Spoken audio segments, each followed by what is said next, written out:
တဲ့ကံကြောင့်ဒီဘဝမှာယုတ်ဒီနန္ဒီဖြစ်တယ်ဒီဘဝမှာပြည့်စုံပြည့်ထောင်တဲ့ကံကြောင့်နောက်အနာဂတ်မှာယုတ်ဒီနန္ဒီဖြစ်မယ်ဆိုတော့လွယ်လွယ်နဲ့လက်ခံနိုင်တယ်နော်ဒီတော့အတိတ်ကပြည့်စုံပြည့်ထောင်ခဲ့တဲ့ကံကြောင့်ဒီဘဝမှာယုတ်နာဖြစ်တယ်ဖြစ်တာကိုလက်ခံနိုင်တယ်ဆိုရင်ဒီကံကံရဲ့အကျိုးကိုကိုယ်တိုင်မျက်မှောက်ထွန်းဖောက်သိမြင်ရမယ်ဆိုတဲ့မူကိုလည်းလက်ခံနိုင်မယ်ဆိုရင်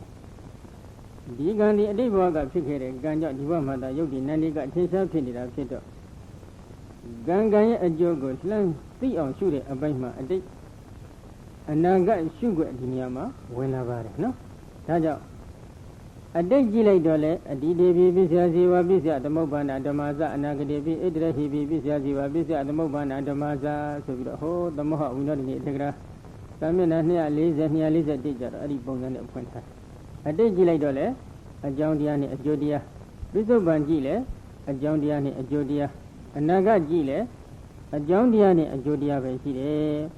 အကြောင်းတရားအကျိုးတရားအစုအပုံတဲ့ပိုလွန်နေတဲ့ပြုလုပ်နေတဲ့ဖန်ဆင်းနေတဲ့ပုဂ္ဂိုလ်တ attva အပြုလုပ်ခံတဲ့အဖန်ဆင်းခံတဲ့ပုဂ္ဂိုလ်တ attva ဆိုတာမရှိဘူးလို့ဒီလိုဆုံးဖြတ်ချက်ချနိုင်တော့ငါဒီအတိတ်ကဖြစ်ခဲ့တာဟုတ်မဟုတ်ပါမလားနောက်အနာဂတ်မှာဖြစ်မယ်ဆိုတာကဟုတ်မဟုတ်ပါမလားစသည်ဖြင့်ဒုလောတွေးတော်ယုံမှနေတဲ့ကင်္ခာဝိသကိစ္စတရားဒီအခါမှာကြော်လွှတ်လွန်မြောက်လို့မရဘူးလားရတော့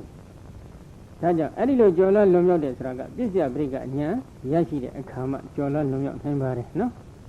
ဒါကြောင့်ဝိဒိနာခင်ကောဒုလောတွေးတော်ယုံမှခြင်းကင်္ခာဝိသကိစ္စတရားကိုကြော်လွှတ်လွန်မြောက်သည်ဖြစ်၍သဗ္ဗိစီယနာမရူပေအကြောင်းတရားနှင့်တကွာသောနာယုတ်ကိုသဗ္ဗိစီယနာမရူပေအကြောင်းတရားနှင့်တကွာသောနာယုတ်တို့ကိုဤလက္ခဏာရေးသုံးတန်းသောအာရောပိတောတင်၍ဝိပဿနာဉာဏ်ကိုဝတ္တင်တော်တိုးပါစေခဲ့သည်ရှိသောဒါကြောင့်ဥစ္စတို့ဒီ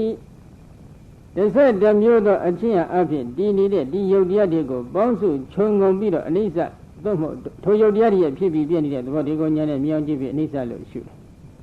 ဖြစ်ချင်းဖြင့်အနိစ္စခံရတဲ့သဘောတွေကိုဉာဏ်နဲ့မြင်အောင်ကြည့်ပြီးဒုက္ခလို့ရှုတယ်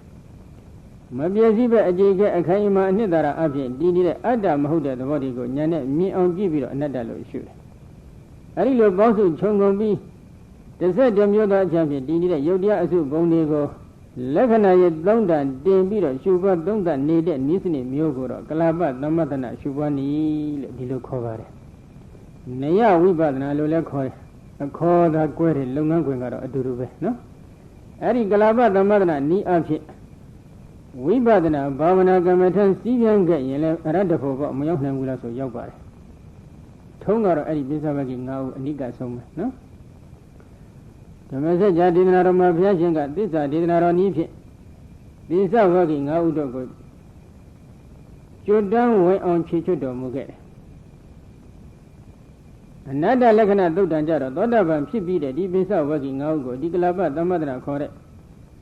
ပေါင်းစုခြုံငုံပြီးတော့လက္ခဏာရဲ့သုံးတန်တင်ပြီးဝိပဿနာရှုပွားသုံးတတ်တော်မူတဲ့နိစ္စနည်းဖြင့်ညွှန်ကြားပြသလိုက်တဲ့အခါဒီပိဿဝဂ္ဂိ9ခုတို့သည်အနတ္တလက္ခဏာသုတ်တံအဆုံး၌ဘာဖြစ်သွားလဲယ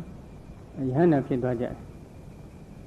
11မျိုးသောအကျင့်အဖြစ်တည်နေတဲ့ဒီခန္ဓာ၅ပါးတို့ကိုအနိစ္စဒုက္ခအနတ္တလက္ခဏာရဲ့သုံးတန်တင်ပြီးတော့ရှုပွားသုံးတတ်နိုင်သည့်ဉာဏ်စွမ်းတွေကတရားနာရင်နဲ့ထက်တဲ့မြင့်မြင့်နဲ့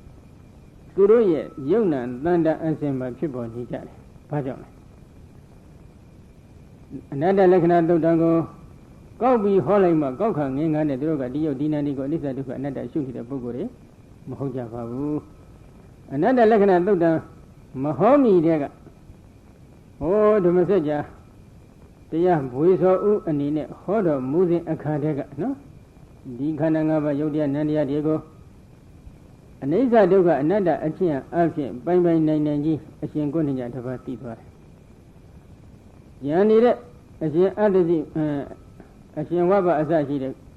ဉာဏ်တဲ့ပုဂ္ဂိုလ်၄ဦးတို့ကလည်းအစဉ်အတိုင်းပဲနော်။တရားမှတစ်ပါးကြသောတာပန်ဖြစ်သွားကြတယ်။ဝါဆိုလက်ပြကျော်9ရက်နေ့ရောက်တဲ့အခါမှာဒီအနတ္တလက္ခဏာသုတ်တံကိုဘုရားကောက်ဟောတော့ဒီ9ရက်အတွင်းမှာလည်းသူတို့ကဒီ11မျိုးသောအချက်ဖြင့်တည်နေတဲ့ဒီခန္ဓာ၅ပါးတွေကိုအနိစ္စဒုက္ခအနတ္တလက္ခဏာရဲ့သုံးတန်တင်ပြီးတော့ကြိတ်ချေနေတဲ့ပုဂ္ဂိုလ်တွေဖြစ်ပါတယ်ဒီပုဂ္ဂိုလ်တွေကဒီနေ့တော့အရတ္တဖို့ရတော့မယ်ဆိုတာဘုရားရှင်သိတော်မူတဲ့အတွက်သူတို့ဉာဏ်တွေကရင့်ကျက်လာပြီဆိုတာသိလို့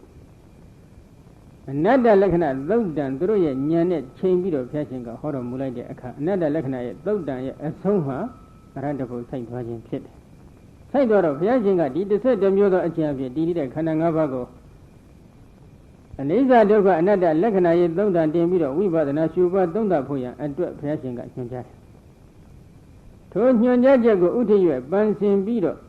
့ဒီ11မျိုးသောအကျင့်အဖြစ်တည်တဲ့ခန္ဓာ၅ပါးတို့ကိုအနိစ္စဒုက္ခအနတ္တလက္ခဏာရဲ့သုံးတန်တင်ပြီးရှုပွားသုံးသပ်တော်မူသည့်အတွက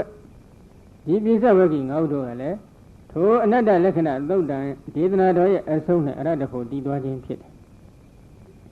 ဒီတော့ဝိပဿနာရဲ့အရှုကအာယုံစင်းနဲ့ကြည့်လိုက်ရင်အတိတ်ခန္ဓာ၅ပါးအနာဂတ်ခန္ဓာ၅ပါးမပါဘူးလား။ပါနေတယ်။ဒါကြောင့်ဝိပဿနာဆိုတာအတိတ်နာကမရှုကောင်းပါဘူးဆိုတဲ့စကားတွေကအလွန်စဉ်းစားဖို့မကောင်းဘူးလား။ကောင်းတယ်။ဘုရားရှင်ဒီအတိတ်နာကရှုရမယ်လို့ဟောပြီးတဏှာကြမှာအတိတ်နာကမရှုဘူးလို့ဒီလိုတော့မဟောပါဘူး။ဘာဖြစ်လို့လဲ။အဒွိဇဝဆနာဗုဒ္ဓဘုရားရှင်တို့မြည်သည့်စကားနှစ်ခွပြောရုံဓမ္မတာမရှိဘူး။သူတို့အပြောနဲ့ပြောကြရင်တော့ဗတ္တိကရတ္တသုတ်တံပေါ့။ဗတ္တိကရတ္တသုတ်တံမှာဘုရားရှင်ကအတိတ်နာကမရှုရဘူးလို့သူတို့ကဒါကိုပြီးပြောနေတယ်။ထိုသုတ်တံကအတိတ်နာကမရှုရဘူးလို့ပြောတဲ့သုတ်တံတော့မဟုတ်ပါဘူးနော်။ကဲသူတို့ပြောတဲ့အတိုင်းဆိုရင်တော့ဘုရားရှင်ကဗတ္တိကရတ္တသုတ်တံကြတော့အတိတ်နာကမရှုကောင်းဘူးဟောတယ်။ခုအနတ္တလက္ခဏာသုတ်တန်တို့လို့ထိုသုတ်တန်နေကြတော့အဋ္ဌိနာကရှုဖို့ဟောတယ်ရှုရမယ်ဆိုတဲ့စကားနဲ့မရှုရဘူးဆိုတဲ့စကားဒီနှစ်ခုဒီဖြောင်းမြောင်းထိတ်တိုက်ဆန့်ကျင်ဘက်ဖြစ်နေတဲ့စကားတွေမဟုတ်ဘူးလား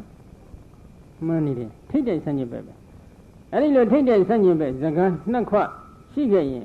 ရှုရမယ်ဆိုတဲ့ဝါဒကိုပဲဥစ္စနုကလက်ခံရမလားမရှုရဘူးဆိုတဲ့စကားကိုပဲလက်ခံရမလားနှစ်ခွဖြစ်မနေဘူးလားဖြစ်နေပြီအဲ့ဒီလိုစကားနှစ်ခွရှိတဲ့စကားမျိုးကိုသမ္မာသမ္ဗုဒ္ဓဘုရားရှင်တို့ဒီပြောဆိုရဓမ္မတာရှိသလားမရှိကြဘူးအဒွိဇဝဆနာဗုဒ္ဓတဲ့နော်ဟောအင်္ဂုတ္တရအထက်ကရာများမှာဖွင့်ထားပါတယ်သမ္မာသမ္ဗုဒ္ဓဘုရားရှင်တို့မြည်ဒီမှာဒီလိုတာဝကတွေအငင်းပွားနိုင်လောက်အောင်ခက်ခဲတဲ့စကားနှစ်ခွကိုတော့ဘယ်တော့မှမပြောပါဘူးဒီတော့အတ္တသုတ်တံကလည်းအတိတ်နာကမရှိပါဘူးလို့ဟောနေတဲ့သုတ်တံမဟုတ်ပါဘူးအတိတ်နာကမှာအတိတ်နာကခန္ဓာ၅ပါးတို့အပေါ်၌တဏှာဒိဋ္ဌိမဖြစ်အောင်ကျင့်ဖို့သာဟောနေတယ်တရားဒေသနာဖြစ်ပါတယ်နော်အတိတ်နာကခန္ဓာ၅ပါးအပေါ်မှာသာတဏှာဒိဋ္ဌိမဖြစ်ရတာမဟုတ်ဘူးပိဿုပန်ခန္ဓာ၅ပါးအပေါ်လည်းတဏှာဒိဋ္ဌိမဖြစ်ဖို့ကျင့်ဖို့ပဲဘုရားဟောတဲ့သုတ်တန်ဒေသနာသာဖြစ်ပါတယ်နော်ကဲကောင်းပြီဒီတော့11မျိုးသောအကျင့်အဖြစ်ဒီနေတဲ့ခန္ဓာ၅ပါးကိုတလှည့်စီပေါ့အနိစ္စဒုက္ခအနတ္တလက္ခဏာရဲ့သုံးတန်တလှည့်စီတင်ပြီးရှုပွားသုံးသပ်နေတဲ့လုပ်ငန်းခွင်ကိုကလပသမတနာလို့ခေါ်တယ်အဲဒီလိုကလပသမတနာနည်းအဖြစ်လက္ခဏာရဲ့သုံးတန်တင်ပြီးတဲ့အခါဝိပဿနာဉာဏ်တွေကိုတိုးအောင်ပေါအောင်လုပ်တယ်ဆိုတော့ဘယ်လိုလဲဆိုတော့ဥဒိယဘယတိဥဒိယဘယ ानु ပဒနာတိဝတေနဝိပဿနာဝတ္တင်တော်ဥဒိယဘယဉာဏ်စသည်တို့ဤစွမ်းအားဖြင့်အစွမ်းဖြင့်ဝိပဿနာဉာဏ်တွေကိုတိုးအောင်ပေါအောင်လုပ်တယ်ဒီတော့ဒီ11မျိုးသောဉာဏ်ဖြင့်ဒီတဲ့ခန္ဓာ၅ပါးကိုဖြစ်ပြီးပြည့်နေတဲ့သဘောတွေကိုဉာဏ်နဲ့မြင်အောင်ကြည့်ပြီးအနိစ္စဖြစ်ချင်းပြည့်ချင်းဖြင့်အနိစ္စခံရတဲ့သဘောတွေကိုဉာဏ်နဲ့မြင်အောင်ကြည့်ပြီးဒုက္ခမပြည့်စည်ပဲအကျေခဲအခိုင်အမာအနှစ်သာရအဖြစ်ဒီနေတဲ့အတ္တမဟုတ်တဲ့သဘောတွေကိုဉာဏ်နဲ့မြင်အောင်ကြည့်ပြီးအနတ္တလို့တွင်တွင်ရှုလိုက်တဲ့အချင်းခါမှာဒဇဒဇနဲ့ဉာဏ်လေးကရင့်ကျက်လာတယ်။ရင့်ကျက်လာတော့ဒီ11မျိုးသောဉာဏ်ဖြင့်ဒီနေတဲ့ခန္ဓာ၅ပါးတို့ရဲ့ခန္ဓာမဆက်တသက်ဖြစ်ပြီးပြည့်နေတဲ့ဥပတိပင်လို့ခေါ်ဆိုအပ်တဲ့ဖြစ်တည်ပြည့်နာမ်ပိုင်းမှာဆိုလို့ရှိရင်စိတ်တဲ့ခန္ဓာတိုင်းနဲ့ဖြစ်တည်ပြည့်မြင်တယ်။ရုပ်ပိုင်းမှာလည်းရုပ်တို့ရဲ့ဖြစ်မှုတည်မှုပြည့်မှုကိုခဏပစ္စုပန်စိုက်တည်တိုင်အောင်မြင်တယ်။အဲဒီလိုမြင်ပြီးဆိုရင်တော့ဥရိယပြဉာဏ်စိုက်သွားပြီ။အဲဒီဥရိယပြဉာဏ်ကနေစပြီးတော့နောက်ပိုင်းဉာဏ်လေးကရင့်ကျက်လာတဲ့အခါအဖြစ်ကိုမကြည့်တော့ပဲအပြည့်တက်တက်ကိုတစ်ဖက်သက်ကြည့်လိုက်တဲ့အခါအပြည့်နဲ့ပဲကူးသွားတယ်။အဲဒီကနေတဖြည်းဖြည်း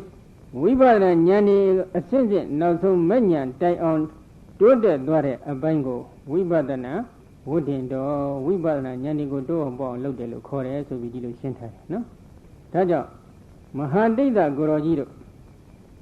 ပိဋမလမထေတို့ကြားစားခံရတဲ့ကိုရောတို့ဟာဝိပဿနာဉာဏ်ဤကိုတိုးအောင်ပေါအောင်လုပ်တယ်ဆိုတာဒီပုံစံစနစ်အတိုင်းပြုလုပ်သွားတယ်ဆိုတာဒီကျမ်းဂန်အထောက်အထားအတိအကျရှိတယ်။ဝိပဿနာဝတ္တင်တော်ဆိုတာက